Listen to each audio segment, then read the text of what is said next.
If you buy shares in a famous company tomorrow, that company receives none of your money. Not a cent. It does not know you exist. And almost nobody who owns shares knows that. So let's do how this thing actually works, because once you see the machine, a lot of confusing news stops being confusing. One rule on this channel.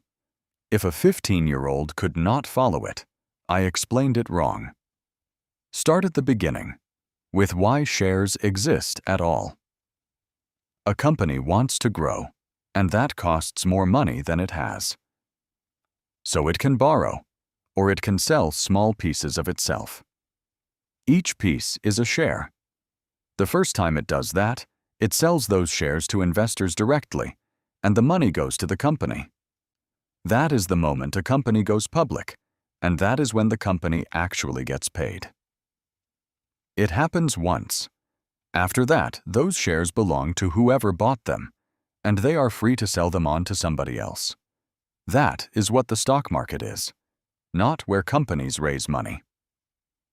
A second-hand market where people who already own shares sell them to people who want them. So when you buy a share today, your money goes to the person selling it.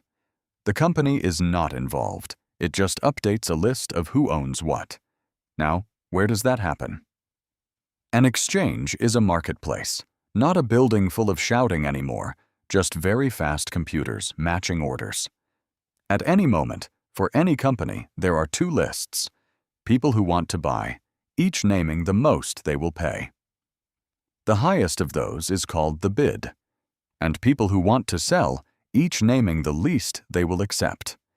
The lowest of those is called the ask. The gap between them is the spread. Nothing happens while that gap exists. A trade only occurs when somebody crosses it. A buyer agrees to pay the asking price, or a seller accepts the bid. The instant they agree, that becomes the price of the share. Which brings us to the most misunderstood thing in finance. The price of a share is not what the company is worth. Nobody calculates it. Nobody sets it. It is simply the last price at which two strangers agreed on a deal. That is all a stock price is. A record of the most recent handshake. Multiply it by the total number of shares, and you get the market value of the whole company. Which means when a headline says a company lost 50 billion in a day, nobody lost 50 billion.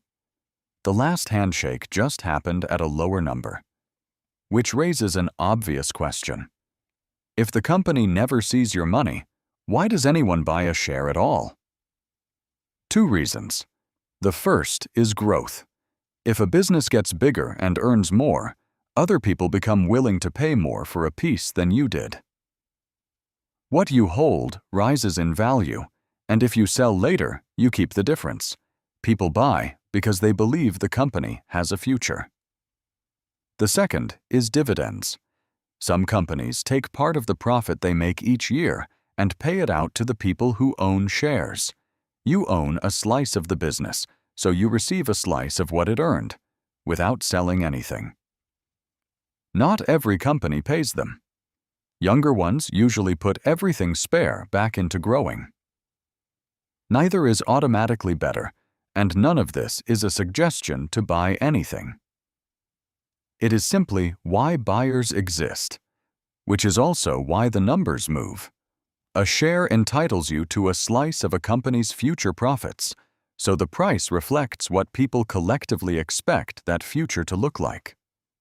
New information arrives, expectations shift, and people become willing to pay more or less.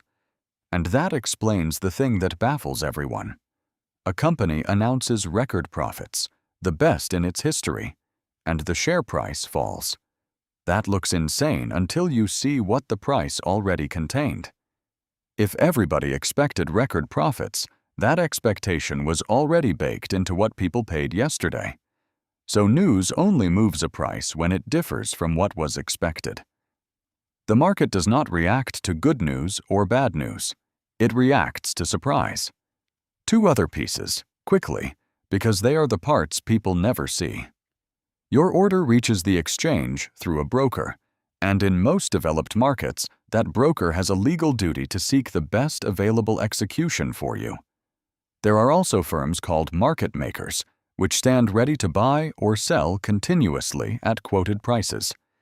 They exist, so there is always somebody on the other side of your trade, and they earn the spread for taking that risk. So, all of it together. A company sells shares once and gets the money once. After that, the market is people trading those shares with each other because they believe the business will grow or because it pays out part of its profits. An exchange matches the highest bid to the lowest ask. The price is not a valuation, it is the last agreed price between two people. And it moves on surprise, not on news. None of this tells you what to buy. It is education, not advice. But the next time you hear that a market crashed or that a company lost billions in an afternoon, you will know what actually happened. Nothing disappeared. A lot of people simply changed their mind about the future. And that is the good part. Markets only sound frightening while they are a mystery. Once you can see the machine, the headlines stop being scary and start being ordinary. Prices are just people. People change their minds. That is the whole thing. You now understand something most adults use their entire lives and never have explained to them once. That is a genuinely useful thing to carry around.